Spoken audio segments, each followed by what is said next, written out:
Itulah kira-kira. Jadi kita kembali lagi bahwa di penghujungnya pantai yang kamu pertanyakan jangan bertanya kepadaku. Karena itu bukan wilayah kerjaku. Kenapa? Pantai itu as-sahil wal akhirah. Oke? Gitu. Apalagi minta apa namanya BR gitu supaya nanti kita bisa dapat syafaat dari mursyid. Syafaat apa?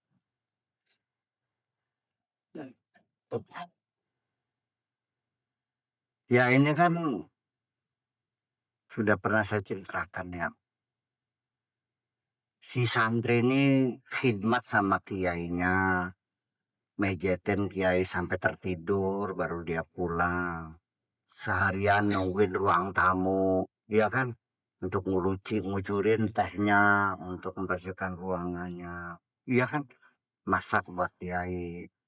Ya dia kan selalu saking khidmat, saking perhatian Pak Kiai tolong. Saya orang bodoh, tolong saya dicangking lah, diseng-seng gitu ya. Dibantu saya urat-uratan lah di bawah. Oh sudah pasti kata kiainya. Pasti gue bawa lo. Kalau lu kejebur gue ang.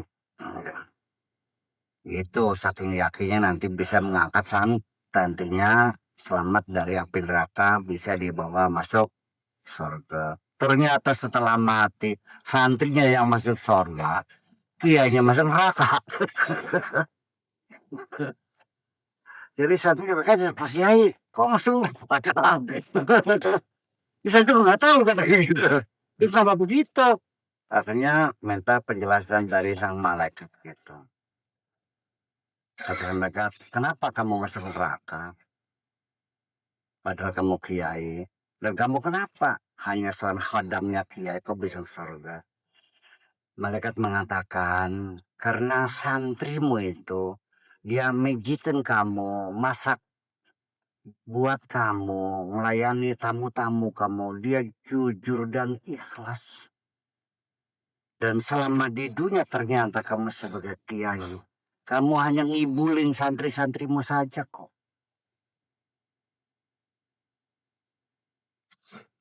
Ini bisa terjadi. Jangan sampai seperti itu, kan gitu. Yang dunia mah kenceng usah khawatir, pecangkeng masalah lunak. Pokoknya jamin ada dengan gue emang gitu. Ya Allah, jamin apanya dijamin. Kita ngeri ya. Jadi sorga dan neraka jangan menjadi bahan bahan gurau, jangan jadi bahan untuk joke ya, apa bukan bahan humor ya, tapi ya kita mesti lebih prihatin gitu. Saya sendiri juga masih remang-remang, bulu roma saya meremang-remang kok. Nanti bakal saya ini selamat atau tidak saya nggak tahu. Itu kira-kira seperti itu. Lalu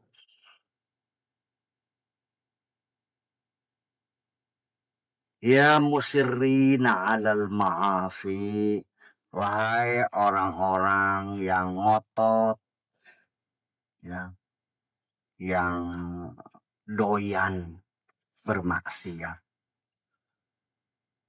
Apa doyan maksiat tuh ngotot begitu. Ya, Isra itu artinya ngotot gitu, doyan maksiat.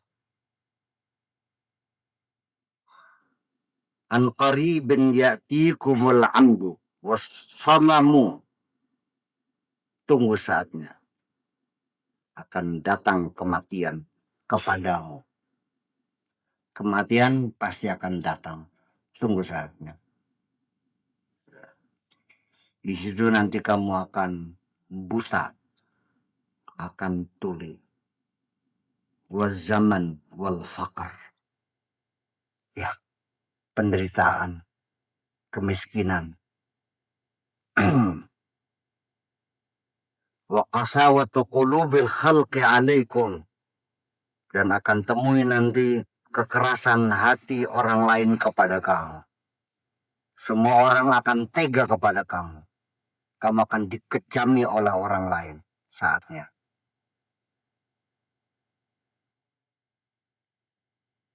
Tadhabu amwalukum bil khasarat. Hartamu akan habis karena kerugian. Wal musadarat, dan juga hartamu akan habis disita oleh BRI. Mana kata itu nyata? Yes. Awas, sama cita-cita aja. Ya, ada 3 bulan ya masa yang dulu. Kalau bisa ya 1 tahun lah diberi kesempatan lalu itu melunasi. Dibekukan aja dulu bunganya 1 tahun gitu. Iya. Kalau bank negara mah saya kira begitu. Soalnya kalau bank swasta ya tega-tegaan tuh mah. Wasarikat, dan juga pencurian. Untuk itu Allah sudah memberikan ultimatum. Anfiqu tau'an au karha. Nafkahkan hatimu. Aja wareg dewek baik. Jangan kenyang sendiri membiarkan orang terlantar. Jangan enak sendiri saja orang lain terkapar. Keluarkan hartamu. Langsung ultimatum. Secara sukarela atau dipaksa. Sok ngomong. Tauan au karha. Kalau kau keluarkan hartamu dengan sukarela, engkau akan tersanjung. Engkau akan dijunjung tinggi oleh masyarakatmu. Engkau akan dihormati. Banyak yang mendoakan kamu. Banyak yang mencintai kamu. Dan kamu menjadi stakeholder. Menjadi tokoh terkemuka di masyarakat. Tidak akan sia-sia. Tetapi kalau kamu tidak mau keluar, maka dipaksa oleh Allah. Melalui penyakitmu. Melalui penipu-penipu yang datang menipukan. Dengan malapetaka, bencana dan kerugian. Rumah terbakar, mobil tabrakan. Ya, sampai ginjalmu direm sama Allah. Terus cuci darah setiap hari. Lalu akhirnya habis kan uang. Lalu keluar dulu nggak duitnya. Dipak. Daripada kamu cuci darah tiap hari, ya sekarang aja kasih makan orang miskin. Daripada makanin dokternya.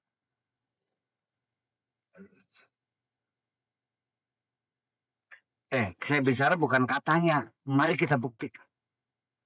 Iya. Ini kan bukan katanya, bukan paradigma. Ini eksperimentalis yang teruji berulang-ulang.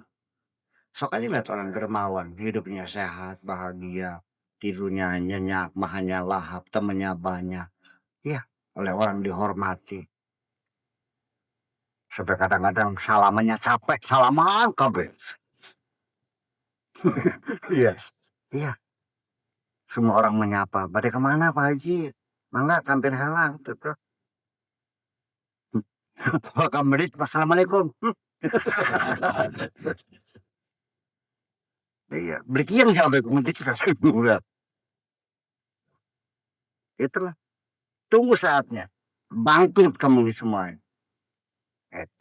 Itu. Wasyarikat dan pencurian tiap hari dengan maling rumahnya. Iya. Perhiasan istri ditepak habis semuanya. Nanti masuk dari pintu belakang, masuk dari jendela, masuk dari genteng dari atas malingnya. Oh, gitu. Kunu ukala. Yang cerdas dong. Otak dipakai. Kunu jadilah kamu ukala, orang yang cerdas, jangan goblok. Tubu ila rabbikum azza wa jalla. Segera bertobat kepada Tuhan, minta ampun.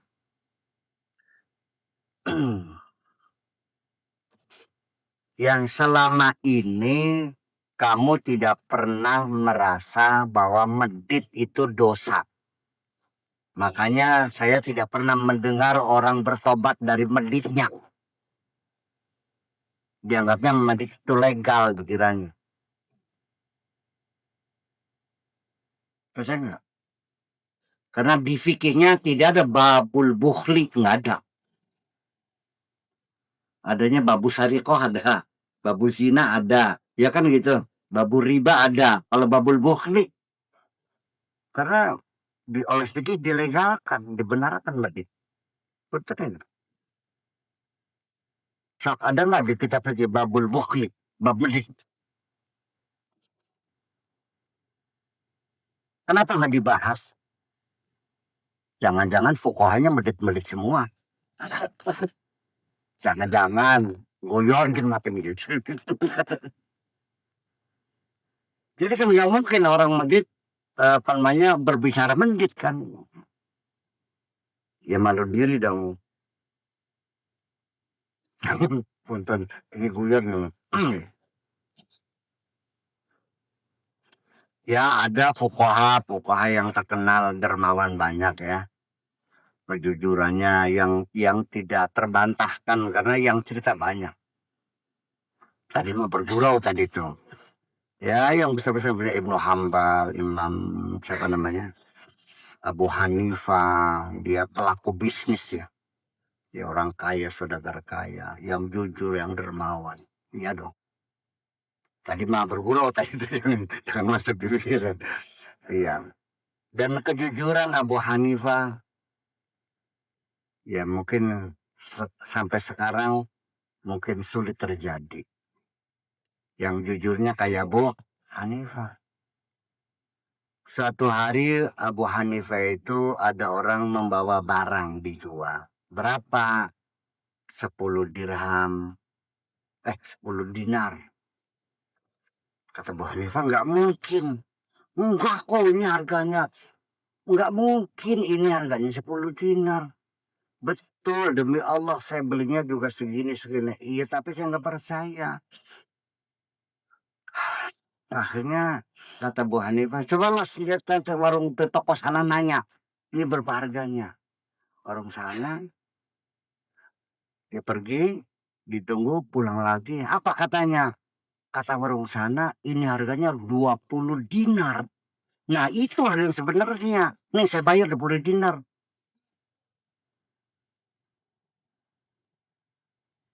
Kalau Pak Rahmat ada orang jual kayu. Berapa orang juga jate? Ya 5 juta. Ini harganya 20 juta. Nih. Cepet nggak dibayarinya?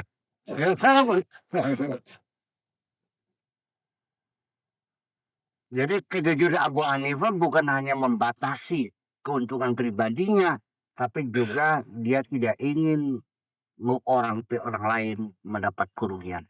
Itu. Ada nggak pedagang sekarang itu? Oh, iya dong. Ah, iya. Ya kan itu itu.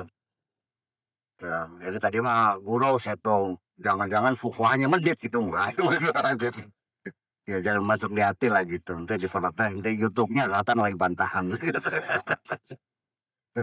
Ya, jangan serius lah. Nanti orang kalau serius terus cepat tua nanti. Hmm. Bener, nanti cepat tua nanti ya. Ya, ya sedang-sedang aja lah. Saya bergurau, saatnya serius. Tapi ya seperti itulah bahwa persoalan moralitas itu persoalan sangat individual sekali. Ya kan? Nah, belum tentu petani kampung medit, belum tentu kiai dermawan, belum tentu seorang pejabat itu kikir, belum tentu pejabat itu tergantung lah. Tapi logikanya begini, biasanya kalau orang mendapat uangnya mudah, biasanya lebih dermawan daripada orang yang mendapatkannya susah. Itu eh, ini ya kerja antropologis ya. Kalau di Indramayu, rapat desa memugar masjid, keputusannya itu setiap kakak diminta sumbangan 500.000, ya kan? Namanya apa tuh? Kalau patungan namanya apa? Hmm.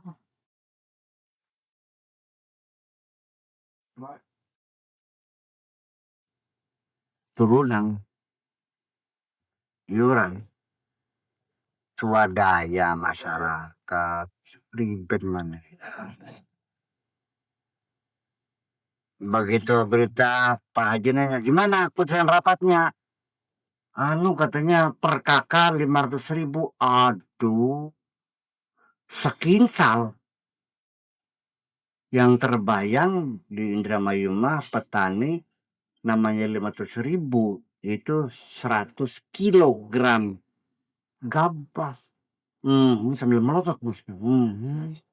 Sekintal. Ketemu. Tapi orang pleren, masyarakat pedagang, ketawa, oke siap kecil. Terbaik dalam pikirannya 5 lembar kertas, uang kertas yang berwarna. Percaya nggak? Itu seperti itu. Makanya jadi ketika ada seorang koruptor itu dermawan ya karena mendapatkannya mudah. Yes. Iya, orang petani sama pedagang ya biasanya lebih dermawan pedagang. Itu kajian antropologi seperti itu. Tapi kalau kajian hati, lepaskan itu semuanya kembali kepada keyakinan seseorang terhadap rizki itu sebetulnya apa. Apakah sebagai jerih payah kerja keras, apakah melihatnya sebagai anugerah dan pemberian dari Allah. Kalau orang itu meyakininya itu hanya formalitas saja saya kerja, hakikatnya rezeki ini dari Allah, hada min fadli rabbi, saya kira pasti orang itu dermawan. Tapi kalau orang meyakininya bahwa uang saya ini hasil kerja payah, kerja keras, banting tulang, peras keringat, ya ujung-ujungnya medit. Jadi kalau orang medit itu berarti orang itu tidak pernah ngerasa diberi oleh, makanya kedermawananmu itu disebutnya dengan sodaqah. Sodaqah itu sin, dalqaf itu pembuktian tasbih. Jadi sodaqah itu adalah bukti keimanan yang ada di hatimu bahwa engkau mendapat rezeki dari Allah. Paham deh ngomong? Kurang mendetail lagi. Sudah cukup. Sudah tahu. Jadi ya seperti itulah gitu. Silakan kita mengukur sendiri aja. Kalau kamu medit, berarti kamu belum bisa membuktikan keimanan. Buktinya ya dengan sedekah. Iya dong. Itu.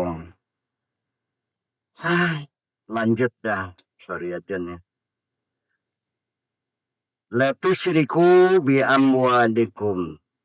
Jangan kau musyrikkan dengan hartamu. Atau bi amwalikum dengan sebab hartamu. Artinya Allah kamu sekutukan dengan materi, dengan harta yang kamu miliki.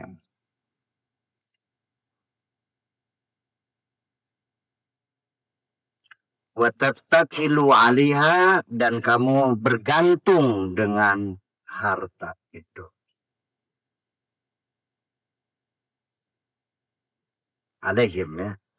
Wala taqifu ma'aha dan jangan terlalu ngotot, terlalu ya selalu memperhatikan harta saja. Mikirin harta.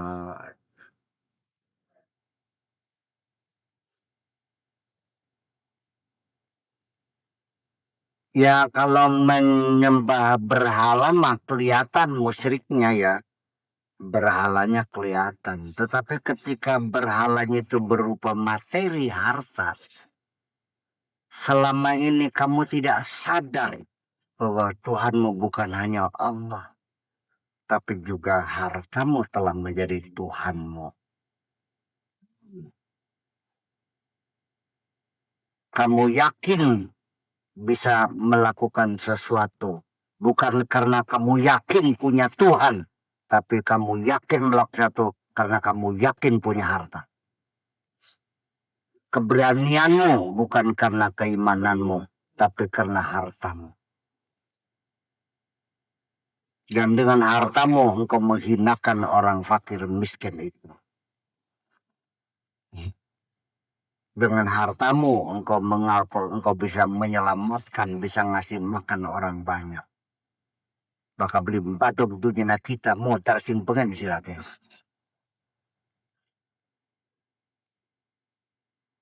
Iya, kalau gue nggak nulung kamu, gue nggak selamatin dengan uang 300 juta yang saya gelontorkan, kamu udah masuk penjara.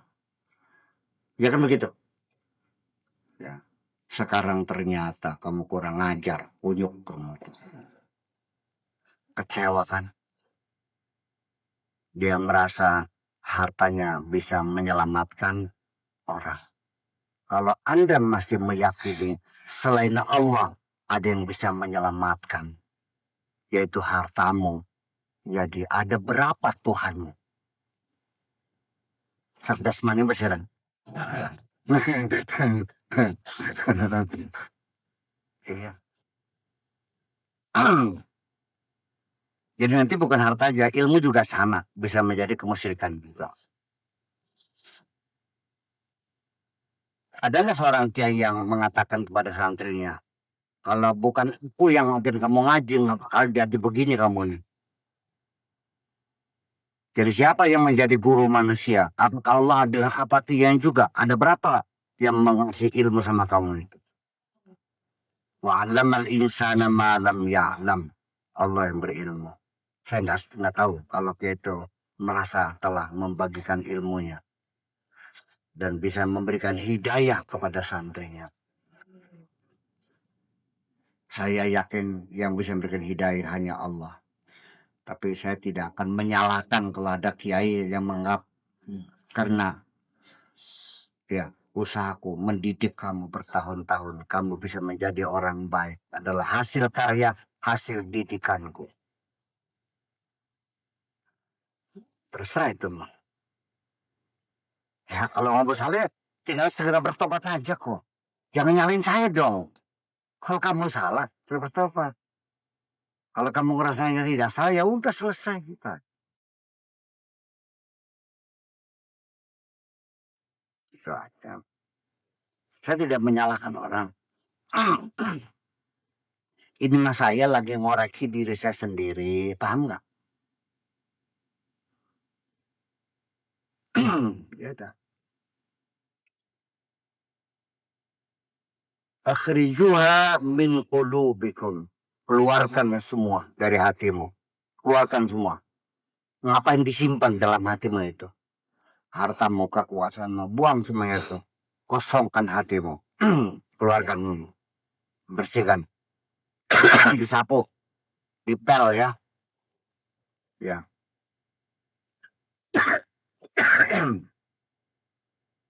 Kalau perlu pakai vacuum cleaner, dibersihkan semuanya bersih.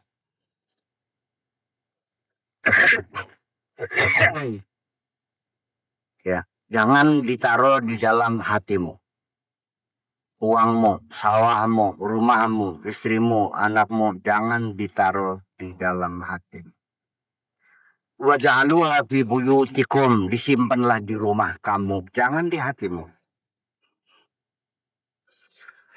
Wajuyubikum, dan simpan di sakumu. Uangmu taruh di sakumu, jangan ditaruh di dalam hatimu. Ketika engkau menaruh hartamu di dalam hatimu, sejak itu kamu akan mengalami susah tidur. Tidak salah kamu punya sawah banyak, sertifikatnya setumpuk sini, sertifikatnya nih. Taruh di laci kunci selesai. Ngapain dimasukkan di hati? Tercabik-cabik hatimu. Sampai pagi nggak bisa tidur. Mikirin sawah. Ya goblok. Wa ma'akhilmanikum wukalaikum, serahkan saja kepada pegawai-pegawaimu, kasihkan saja mah bendaharamu, sekretarismu, sudah kamu tidur yang nyenyak. Wartaqibul mauta, yang penting tunggu kematian. Baca. Ya, nantikan kematian. Karena di penghujungnya itu kok. Kamu suka atau tidak suka, kematian pasti datang, merenggut. Ya, akan datang menerkam kamu. Dan kamu tidak bisa menolak, tidak bisa ditunda. 1 detik pun tidak bisa ditunda. 1/1000 detik pun tidak bisa ditunda. On time. Akan datang dan mencekik kamu. Qalilu hirsakum. Ya, kurangilah gairahmu yang berlebih-lebihan itu. Ya, harus keinginan yang berlebih-lebihan itu, kurangi aja. Dikontrol gitu. Wa qasiru amalakum, ya, angan-angannya jangan kepanjang lah, sekilan aja angan-angan tuh. Ya, ngayalnya jangan kepanjangan dah. Nggak usah ngayalin punya uang sebulan 1 triliun lah Pak Jadi. Ya, ya 200.000 aja dah. Gitu. Kan nyaman jadinya kan. Kalau hitungnya enak, bukan beli geblok, beli sorak-sorak ya, beli apa lagi cipeng gitu ya. Sama beli rokok 2 bungkus buat anak-anak yang sedang kerja bakti di laut lagi, sedang ngecor lautan tuh. Kan enak kan, nyaman, capek gitu. Nabi Yazid Al-Bustami rahmatullah alaih anu kata dia begini, Yazid Bustami itu, al-mu'min al-arif la yatlubu min Allah azza wa jalla la dunya wala akhirat. Orang mukmin yang telah mengenal Allah tidak minta kepada Allah apapun, baik dunia maupun akhirat. Wa inna ma yatlubu min maulah, yang penting asal dia minta kepada Allah, minta apa sajalah, nggak dunia nggak akhirat, yang penting minta ampun sajalah, minta diberi kekuatan, minta diberi keimanan, itu ya cukup. Ya ulam irji biqalbika ilallah azza wa jalla, wahai anakku, ya kembalilah dengan hatimu kepada Tuhanmu. Hatta bilallah wa raja ilaih. Orang bertobat itu adalah orang yang kembali kepada Allah. Wa qauluhu azza wa jalla wa anibu ila rabbikum, dan kembalilah kepada Tuhanmu. Jadi ini perlu diuraikan. Kamu ini lagi tersesat. Dan Allah menunggu kapan kamu kembali. Kamu punya anak hilang. Tadi baru ada anak yang hilang di Semarang atau di Surabaya. Ditelepon nggak jawab, udah berbulan-bulan. Katanya kerja tapi masih sering minta uang. Ditanya alamatnya nggak jelas, pokoknya hilang dah. Jangan-jangan telepon itu orang lain yang pakai. Setelah 3 tahun, anak itu pulang dengan baju yang compang-camping, memanggil-manggil ayahnya, "Papa, aku pulang." Si bapak langsung memeluk anaknya, sambil ketawa apa sambil nangis. Kenapa? Saking bahagianya, sehingga yang keluar bukan gelak dan tawa, tapi keterharuan. Iya kan? Allah lebih senang daripada seorang bapak yang anak yang tersesatnya pulang.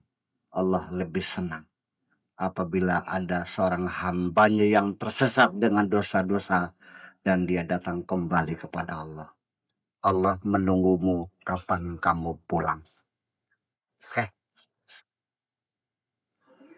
Iya gitu aja kok. Bisa banget ditunggu kok. Ya, kamunya terasa ditunggu Allah nih.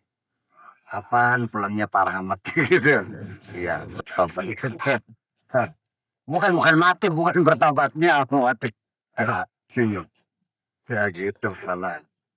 Ya, saya kira mungkin itu menjadi renungan bagi kita.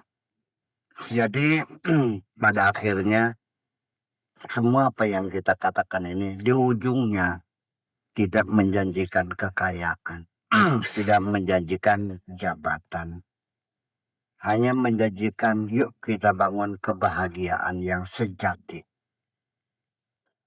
Anda bisa saja menghilangkan kepanikan, kegelisahan, datang ke nightclub, minuman keras, Anda flying, masuk hotel Alexis dengan cewek-cewek Uzbekistan, Azekistan, dengan cewek Thailand yang cantik-cantik.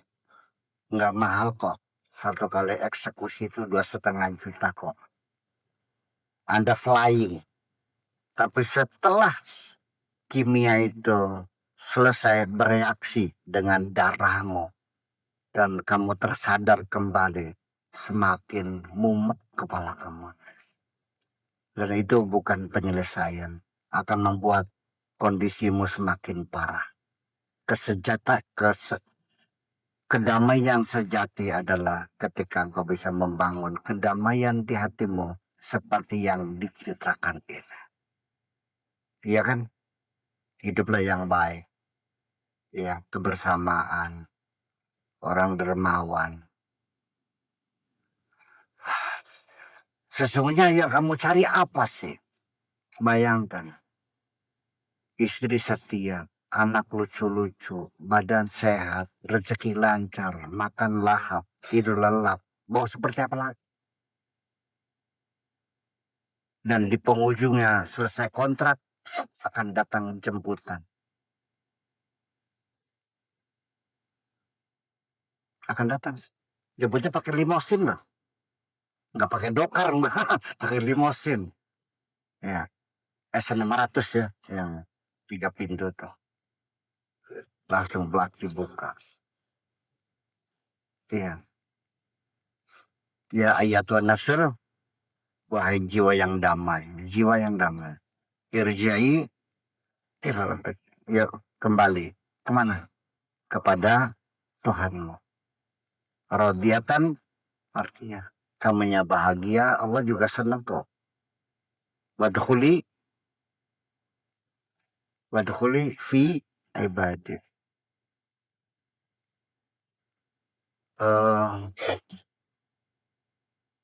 Ini, ini ahli kiroat nih, ini ahli kiroat juga nih. Menurut Kang Im, kalau saya robah, wadkhuli fi ibadi, saya ganti. Wadkhuli ma'a ibadi. Bagus mana kira-kira? Ya, ini hanya pertanyaan aja, ini bisa dijawab. Wadkhuli jannati. Jadi, ya ayatan nafsul mutmainah irja ila rabbika radiyatan mardiyah wadkhuli ma'a ibadi wadkhuli jannati. Kakek bagus banget. Disinilah menjadi persoalan bahwa kita sudah sepakati bahwa kita nggak usah ngutak-ngatik Al-Quran lah. Ya, masih bagus mengibadi. Tapi saya tidak bertanggung jawab kalau orang mau merubah fi ibadi menjadi ma'a ibadi. Logika kita mengatakan yang pas ma'a ibadi. Tetapi hati kita tidak damai. Ya sudahlah. Ya kan begitu. Nah, akhirnya para mufassirin itu terpaksa mentakwilkan hasfu jarin fi bimakna ma. Oke, begitu. Itu yang khusus ini kiroat nih. Ya, sebetulnya kiroat itu sebetulnya koreksi terhadap bacaan lain semuanya. Jadi bukan berarti ini boleh. Menurut saya begitu. Kita harus kira itu kita memilih mana yang terbaik, yang lebih tepat secara qawaid lughah Arabiyah, nahwunya sarafnya, ya kan begitu. Rabbana ajil lana qitana atau faslana. Gitu. Ya itu kira-kira nanti kita bicara khusus aja dah. Jangan di sini forumnya nanti. Ya gitu. Ini ilmu yang sangat khusus, Pak Prayitno. Ini Pak Dedin dari Jakarta sengaja datang sini mau ikut apa namanya YouTuber, pengen silaturahmi. Jadi malam ini tidur di sini aja, nanti pulangnya besok aja malam. Ya, ya. Jadi kalau barangkali saya masih belum tidur, nggak apa-apa deh. Ya, nggak usah apa namanya, karena saya tidurnya pagi. Jadi barangkali. Tapi kalau barangkali masih betah ya silakan. Apa di sini. Ya segitu aja. Ya, assalamualaikum warahmatullahi wabarakatuh.